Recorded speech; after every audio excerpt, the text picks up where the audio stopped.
What's up guys, Uwe here. So sa video na ito, ibabahagi ko lang sa inyo kung paano nyo i-maintain yung mga foam cannon nyo, no? So for example, katulad niyan, kakatapos ko lang maglinis nung Honda City tsaka netong Innova. And ginamit ko yung foam cannon kanina, so MJJC na foam cannon to. And nilinis ko na yung container niya, tinanggal ko na yung sabon, and kung nakikita nyo, tubig na yung laman niya, no? So pagkatapos nyo mag-car wash, ang gagawin nyo lang, isaksak nyo yung foam cannon nyo sa pressure washer gun nyo, and then ibuga nyo lang siya for like 1 minute, ano, para lang matanggal yung mga sabon sa loob ng foam cannon. So higupin nyo yung tubig dun sa container para matanggal din yung sabon dun sa picket tube, and then dun sa mismong head, and may lalabas nya, no? So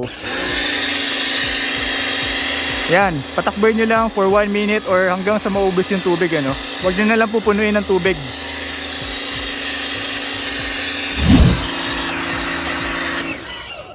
Alright, so yan, naubos na yung tubig dun sa loob ng container. So ang gagawin nyo na lang, syempre tanggalin nyo muna yung foam cannon nyo.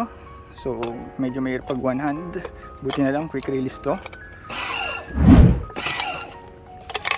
Alright, so yan, natanggal ko na siya. So ang gagawin nyo na lang kapag ibabalik nyo na or i-store nyo na yung foam cannon nyo, syempre tanggalin nyo muna yung nozzle nya,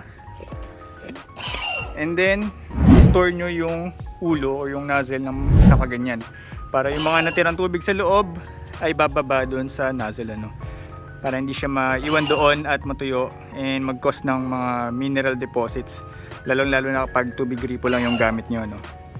So kung meron naman kayong compressed air, pwede nyo bugahan to para lumabas lahat ng tubig sa loob nito, ano.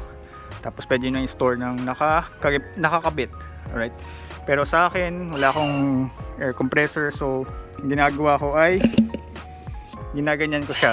Since malaki yung bungangan ng container ng Foam Cannon Pro, ganyan ginagawa ko. So ginagawa ko na to for like the past couple of car washes. So may iipon na tubig doon sa loob ng container, no? So natatanggal niya yung tubig sa loob. Alright, so guys, yun lang yung short tip ko sa inyo paano i-maintain yung mga foam cannon nyo, no? Para sa susunod yung car wash, nagfo-foam pa rin siya, no? Hindi siya sobrang runny. Kasi nangyari na sa akin before yon, hindi ko ginagawa tong procedure na to, and then nagulat na lang ako biglang sobrang runny nung sabon or nung foam sa pintura, no? So nagulat ako bakit MJJC Foam Cannon Pro, tawag ito, mamahaling foam cannon, biglang ganun na lang nangyari after a couple of years, ano. So yeah, gawin nyo yun every after car wash or every other car wash para mag-foam up pa rin yung inyong foam cannon, ano.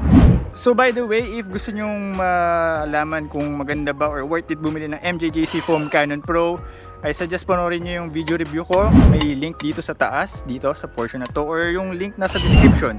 Hindi ko maturo kasi hawak ko to. So yeah, may link sa description yung review nitong MJJC Foam Cannon Pro, no? So guys, if nakatulong tong video na to, don't forget to like and share this, and kung hindi ka pa nagsasubscribe, mag-subscribe ka na para updated ka sa mga future uploads natin, ano? So guys, thanks for watching and see you on the next vid. Alright.